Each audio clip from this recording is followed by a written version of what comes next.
Hey guys, welcome back to another episode of FoolCraft 3. We are in an entirely different dimension to start off with. We are in the Deep Dark, and I probably could have come here way sooner than I did, but I didn't know that the recipe for the Deep Dark portal was so simple, because it used to be uh, pretty complex with a ton of cobblestone, like a lot of octuple and higher, something like that. Like 8 or 9 times compressed cobblestone blocks. Um, and so whenever I actually went and looked at the recipe for the portal, it's just a square of like single compressed cobblestone. So it's like not even 80 cobblestone, and you can make it. So yeah. Anyway, went ahead, made it, and came in here. Um, you spawn really, really high up. We're at Y180, where the top of the portal is here. You spawn right here on this block. These torches are already here. I actually took half of them out to use them down below here. But you spawn really high up, and you have to make your way down, because up here, there's going to be nothing but dirt and stone. You want to make your way down. There's basically a giant cavern cave area, and then there's the floor of that, um, and that's where you get down to where all the good ores and things are.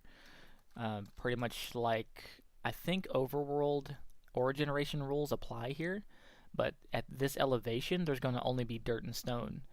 You may find some coal up here, I think, in the 180 range. I'm not sure if anything else will spawn up here in these areas, but down below, you get basically everything.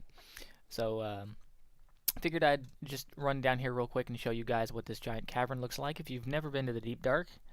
Also, make sure to bring a ton of torches, and basically for your own safety. Yeah. I was checking my FOV, it looked a little weird. It's just this tunnel. So, to get down, here's the easiest way that I've found.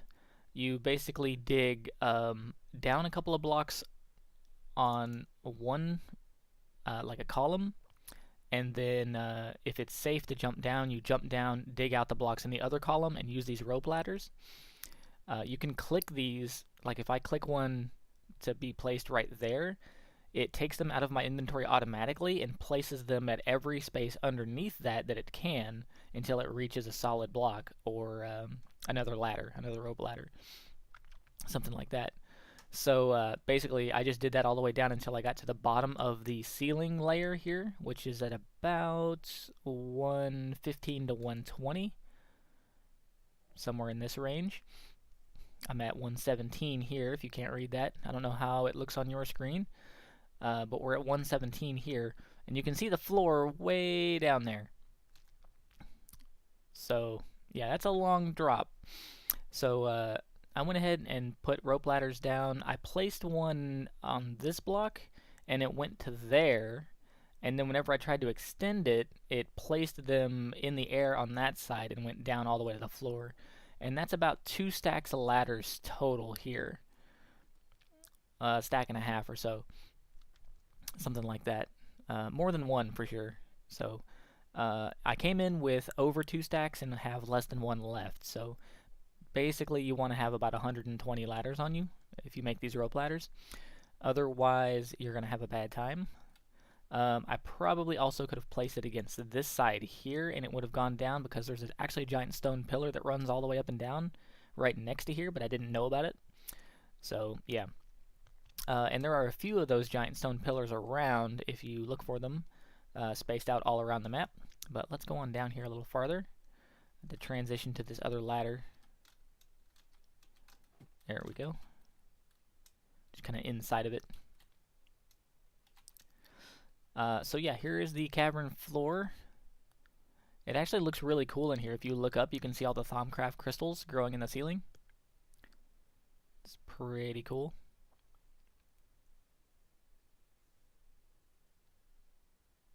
But yeah, I think that's an Enderman right there. So here's one of those giant stone pillars I was talking about. There's actually one right here next to the ladder, literally 3 more spaces to the east, and I could have just gone straight down until I got to the floor. I'll probably eventually just figure out which coordinates are the middle of this block here, this pillar, and then make a ladder straight down in the middle of that so it's safe all the way down, because you can still get attacked by mobs all the way up this ladder. So you don't want to get shot off of it by a skeleton or something halfway down and fall and die, because they can spawn on the edges of this thing all the way down. Anyway, so I went exploring just a little bit, looked around. There's nothing actually too special about here, except for it's just a giant mining area, basically. I dug out a pit right here, got some ores. Not really a whole lot of anything. It's like 90% stone and then 10% copper, iron, and coal. I did get a little bit of quartz from here. Actually, I should probably grab that one, but I don't really need it. Since I have the void miner running in the base, I don't have a need to actually go mining for anything. So I don't really have a need to be in here, unless I want to just kill mobs. But I don't even really need to do that because I have a mob spawning grinding room, which I upgraded, by the way. I removed the cactus carpets that were in there and replaced them with diamond spikes. Ow. Replaced them all with diamond spikes because my resource miner and my ore miner are going full tilt all the time. And I have plenty of diamonds. So I went ahead and made, how many did I need? 15 or so? 15 to 18 diamond spikes and placed them where the carpets were. And so now my mob grinder thing is producing player drop items, player kill drop items. Let's get back out of here. This thing places me in a weird spot too whenever I come outside. It's actually outside in the marble structure. Let's see, just a second. There we go. It actually places me outside here, not back where the portal was indoors. Anyway, yeah, let me go over here and show you guys. I may have to disable this thing at some point because my chests are being overfilled.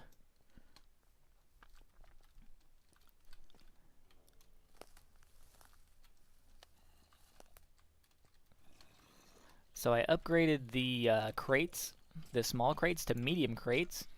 They're the same size, except they have 2 inventory sections.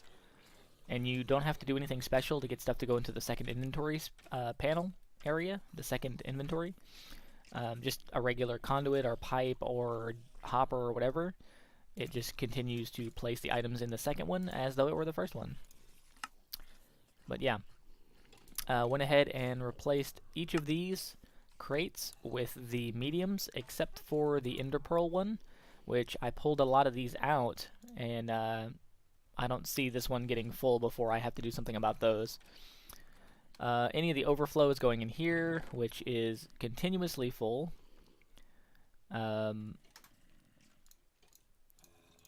This is going to be the problem. I may have to set up a second ME system down here just to handle this stuff. Seriously considering it. Anyway, so solidified experience, I've been getting a ton of that also. I don't even really need to make the experience solidifier that I was talking about before, because I'm getting it out of here all the time, and I can just spam these out and then put the experience in my obelisk in the base, which is where it has been going so far. One of the things I would like to make, though, is a disenchanter, so I can pull enchantments off of the enchanted items I'm getting from here. But the disenchanter requires plastic sheets, and the plastic sheets have their own line of construction and machinery to go through. And whenever I search for latex, which you have to use to make, you have to use the liquid latex of water and power in one of the machinery to make the little latex. They're like little dots, and you put those together into plastic sheets. But whenever I search for latex to figure out, how to use it correctly, where it comes from, all that sort of thing, the game crashes because JEI can't render the JEI here can't render one of the models correctly that's supposed to show up here. So the game crashes whenever you type in LAT, and then it just freezes and dies. So you actually have to go and delete one of your JEI world settings files to get it to reset to be blank in this bar here. So yeah, I had to do that twice. One of the reasons I couldn't upload, what was that, 2 days ago? A day and a half ago? Because I was trying to figure out why my game was crashing and then how to fix it. But anyway, there's where the deep dark portal is. I just kind of stuck it in over there. This is where my applied energistic storage ME terminal and stuff all went. I took it all down from in there where it was all cluttered in the foundry room and moved it over here into the storage area. Cleaned up all the storage. I don't have several chests of things upstairs here anymore. In the garden area, that's all gone. The only chests here are some backup seeds and saplings, and the chests where our trees were growing before, which I have very, very slightly looked into. They're basically untouched. Yeah, just a huge backup of resources in here. What else? Kitchen, nothing has changed. I have all the metals set here. The second shelf is starting there. Alright, so last episode I mentioned getting started with the actually additions mod, which I really actually should have started way sooner, but I was putting it off because I didn't want to make this what is this called? The Empowerer. I didn't like making this thing, but it's really not a big deal. Once you have a little bit of resources put together, you can build it no problem. So what you want to do to start actually additions, first thing you want to build is this thing here, the Atomic Reconstructor. Let's show you guys if my keyboard would work. Hello? There we go. Atomic Reconstructor. So, iron casing, I got one of these for free from one of the villages that I raided. But there's the recipe, nothing complicated at all. 4 redstone and 4 iron. So super easy to make. No problem whatsoever. A little bit of iron, a little bit of redstone, and a stick, and like 1 black quartz. And you're good. And that stuff is everywhere. So, not resource heavy at all yet. So you build this thing, and you have to give it power. So you have to have some kind of RF or similar power set up for it. I've got mine running through the floor underneath all this stuff, so you can't see it. It's hidden out of the way. That's my silk touch pick, yes. Right there. So you give it power, it holds 300,000 RF or crystal flux or redstone flux or whatever, Tesla power, anything that you can give it. And then basically you put things in front of it and you give it a redstone signal, or by default it just fires continuously. I have it set, if you get a redstone torch and right click on it, you can change the redstone mode. It says there is on pulse right now, which means it has to receive a redstone signal to operate. Otherwise it just fires all the time and spins all your power nonstop. But once it fires, it transmutes items from one form into another form.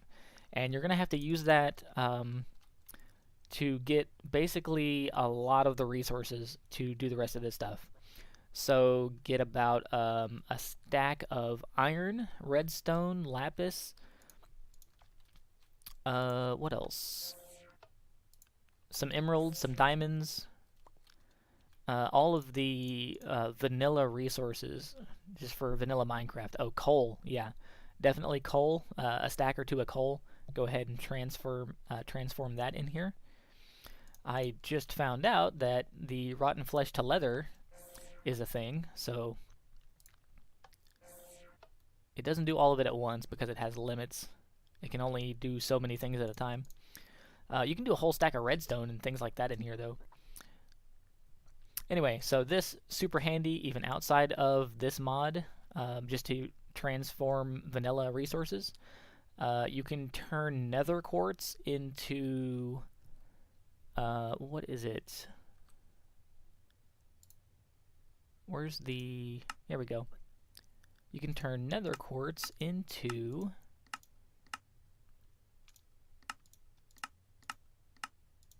See, I don't even know what they're called. There we go.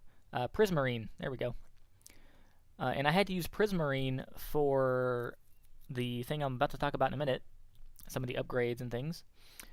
So yeah, if you ever need Prismarine and you're nowhere near an ocean or any place that spawns guardians, like I am, you can use nether quartz and just transform it into Prismarine.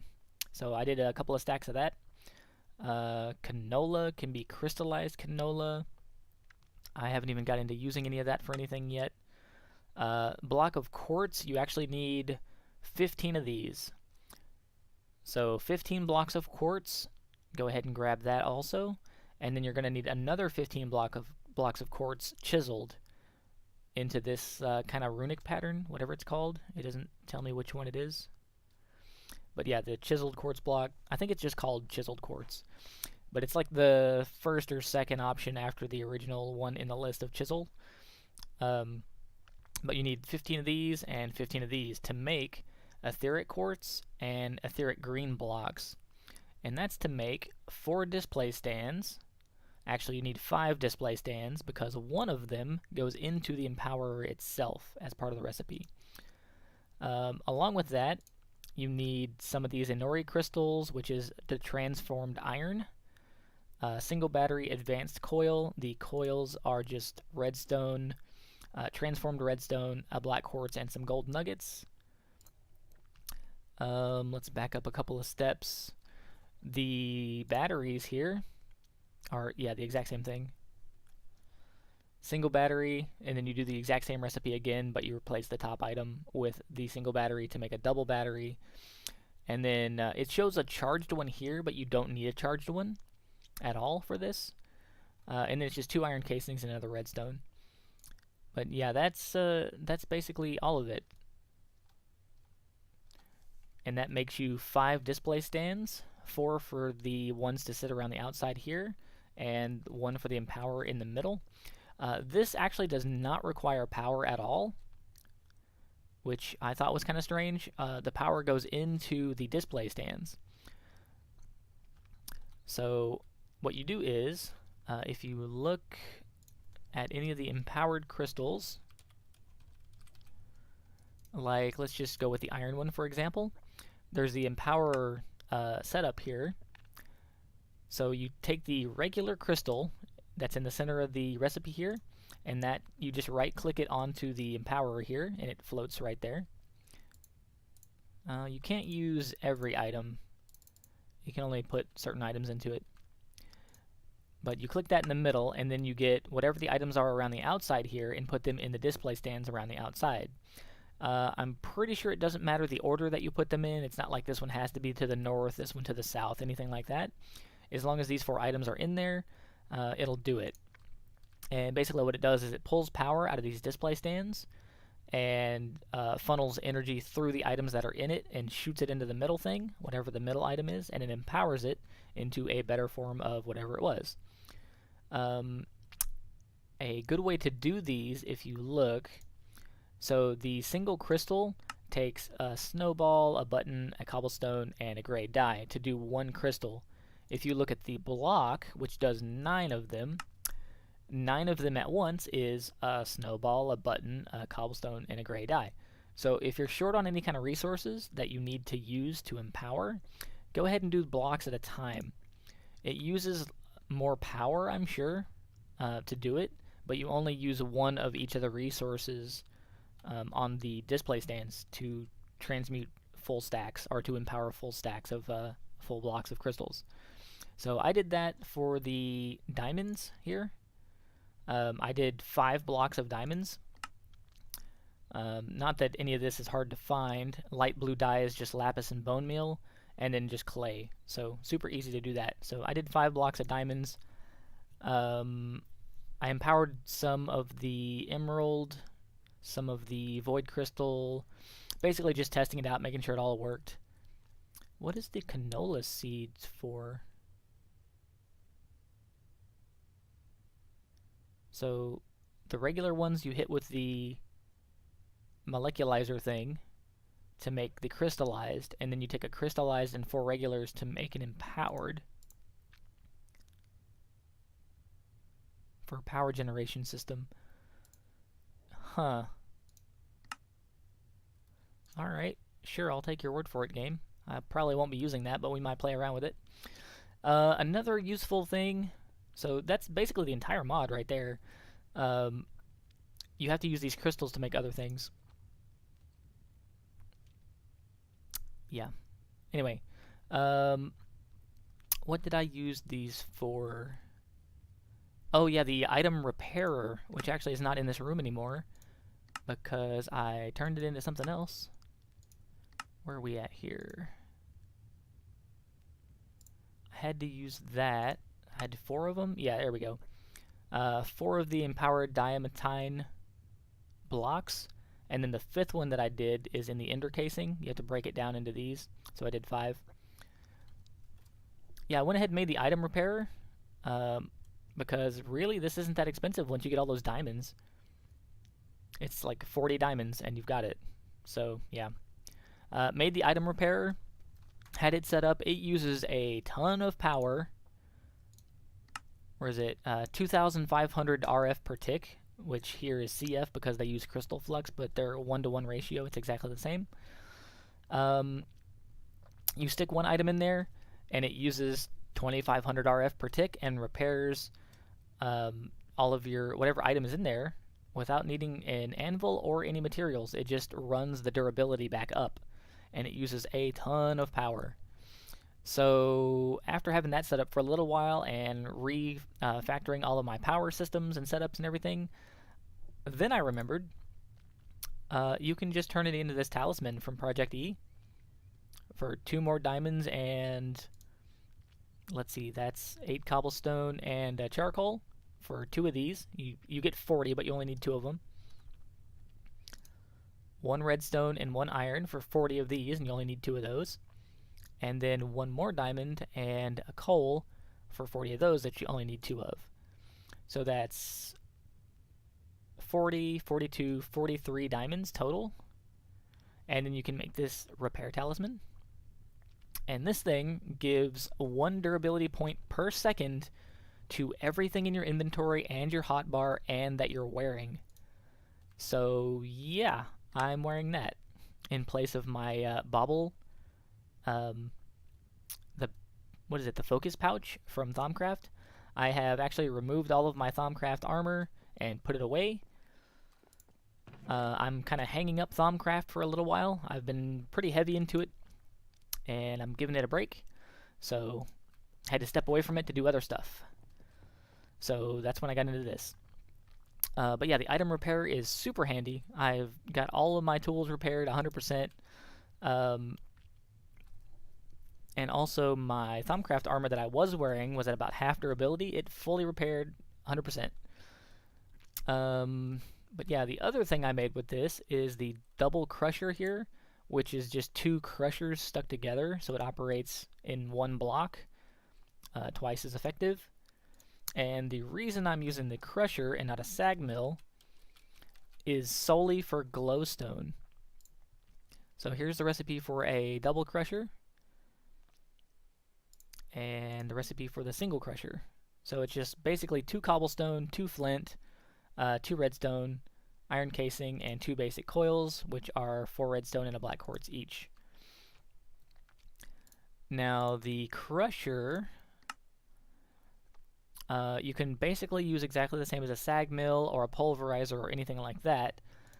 The main difference that I had that I was looking at and using it for was for glowstone, because my ore miner downstairs is gathering glowstone blocks. It'd probably be faster just to go through here. So it's gathering glowstone blocks, and if you look to get back to dust, which I only had about 12 of. I was running very low on it, and I went and looked at my mob farm, got maybe 20 or so from there. Didn't feel like going and running around in the nether and mining anymore, so I figured I would just use the stack and a half of glowstone blocks from downstairs and pulverize them in the sag mill and get the dust back. So the crusher gives you 4 per block every time, so you get your 100% of your resources back.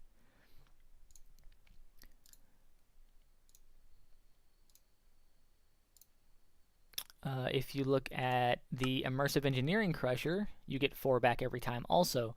But giant multi-block structure, headache, immersive engineering, I'm not a fan. So didn't feel like setting all that stuff up and getting into all that just to get your glowstone. The other options are a thermal expansion pulverizer, which I really didn't feel like setting up because reasons. Thermal expansion, it's good, but I didn't feel like getting into it.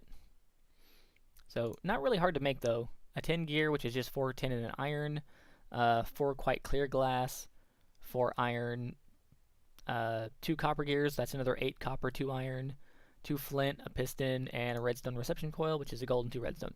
So really, that is an option. The only thermal expansion machine I've made so far was the glacial precipitator to make snow and ice for the Gellum aspect downstairs in the FoolCraft room. So yeah. Anyway, so that was an option. That gives you 4 every time. But I went ahead and did the crusher. Let's see, mana infusion for Botania gives you 4 for 1 if you have the alchemy catalyst set up. Again, another rabbit hole I'm not going to go down. Here we go. Here's the sag mill. So you get 3 every time, and then you've got an 80% chance to get the 4th one. So you're losing a little bit of resources there, and I was like, well, I kind of want all 4 every time, just to be a little more effective. And then the extra utilities 2 crusher gives you 4 every time also. So really the sag mill is about the worst option for taking glowstone apart. And what's the recipe for the crusher? Machine block, 2 sticky pistons, 6 iron. See, that's a really cheap one too. I could have done that. But since I was already working with actually additions, I decided to go ahead and make that one. And I can do 2 stacks at a time in here. Anyway, so moving back over here into the foundry, I emptied out basically all of this stuff. It's all in the ME system, so none of this is getting used at all. Just these right here. The alloy smelter I use, the sag mill I'm still using a bit, and then I just made the slice and splice here. This is what I needed those prismarine crystals for. So the slice and splice I had to use to make this, the Guardian diode. I had to make 4 of these. I ended up making 5 or 6, I think. But yeah, I needed the prismarine for this, and then the crystals you get from putting the prismarine shards in a grinder or a sag mill. So easy to get those also. The energetic alloy, I've been using that. It's redstone, glowstone, and gold in the alloy smelter. And then silicone, which I had a ton of laying around from the ME system. Slice and splice, here's a recipe for that. 5 solarium, that's just soul sand and glowstone in alloy smelter. Pair of shears, iron axe, any mob head, and a soul machine chassis. So the machine chassis I'd made before to make all the other Ender IO stuff. And then I also had to make this soul attuned powder coating, which is really not much different from the powder coating from the industrial stuff that we made before. Only difference really being the organic brown dye. I think the other one used green instead of brown, and you get that from twigs and prunings and a slime ball in the alloy smelter. Gives you 2 of them, and that's all you need. These are really easy to get if you run out to a desert with a pair of shears and grab up the dead shrubs and saplings out there, these things here. Just throw those in your sag mill and you get a ton of them. Your other options include grass. You have a 5% chance per grass to get those. 5% chance from ferns, but the dead bush and things give you higher rates. You can use leaves at a 2% chance, double tall grass 15% chance, and large fern 15% chance. So really the shrubs and the dead bushes are your like go-to for that there. But 12 of those and a slime ball and you got it. So yeah, you just throw those two together in the alloy smelter and that makes the frame, and then you can throw your slice and splice together. I had this capacitor laying around and I didn't have enough infinity dust grains of infinity to make another octadic capacitor. I was like 16 short and didn't feel like going and doing it, so I just grabbed this out of storage and threw it in here. So it's not too terrible. It's good enough to just hold the spot so this thing works. But we're going to be using this here in just a minute, I think. Actually, that's all the stuff that I did as far as building, I think. Well, I refactored the energy setup down here. This is the same. I think I mentioned all these before. All of the oak bonsai pots, the textures got fixed. I just had to log out and back in. Or actually, like, close the entire game and then restart it. Logging out to title and jumping back in didn't really work. But yeah, they're fixed. This whole setup is still here. I had to double up on the furnace to make charcoal. The charcoal coming out of here doesn't go upstairs to a box anymore. It actually goes into this crafter, and this is making charcoal blocks. The charcoal blocks are going into these Stirling generators. I've got 12 of those with octadic capacitors running now, basically full tilt. And that's all going into this capacitor bank. Max IO of 10,000 per tick. We're not really using much of that, but that is feeding into this power cell, which has a 5,000 RF per tick limit, and that is feeding the entire rest of our base. Everywhere that I have power set up, I've got one of these power cells, and it's feeding whatever I need it to do. So underneath our Empower in the actual additions room here, jump down here, I've got one right there, and these are all on the same channel. I've still got this one here. This is just a simple one, not the upgraded one, just so that the color theme still kind of matches. I may upgrade it later just because, but I don't think the stabilizer pulls 1200 RF per tick, so I shouldn't need to upgrade this one at all. I've got one sitting here like 10 blocks away just to feed the machinery upstairs. I've got one down there accepting power, the same as this one on the other end, because all of the apples coming out of here, I'm not sending off somewhere else anymore. I'm actually making the apple juice right here in this other crafter. So all the apples are coming out this way. I've got a couple of juicers in there. I've backlogged apple juice that was in my storage system. So those are all making their way through here into the culinary generators that I moved upstairs here. And those are feeding the crystal growth accelerator just non-stop, because why not? They're keeping up with it, no problem. And also the excess power is going into the power cell here. And yeah, it's pulled a little bit out of here.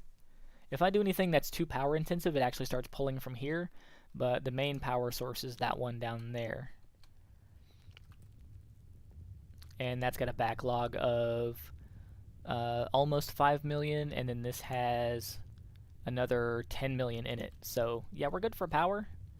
This is all completely autonomous. I don't have to come down here and do anything really. Oh yeah, also I set up all these red orchids up here just because. If I ever need redstone, I can just walk across here and grab like a stack. So yeah, we're past 30 minutes on the video.